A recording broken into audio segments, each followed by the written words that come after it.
This doctor's amputation kit, with its ebony handles and fine steel blades, was made by Max Wolker. He was the most successful among the Cincinnati cutlers-turned-surgical instrument makers prior to the Civil War. Maximilian Wolker entered the instrument trade in 1838.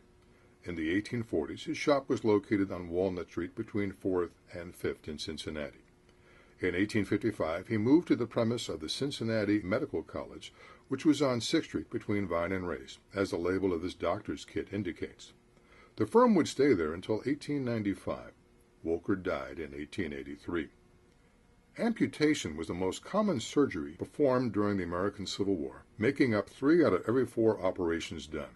If a mini ball struck a soldier in appendage and hit a bone, the bone would splinter, carrying dirt and skin into the wound. The surgeon's only course of action was usually amputation. The mini ball was in fact not a ball at all, but rather a conical-shaped lead bullet invented in 1849 by a French Army officer, Captain Claude Mini.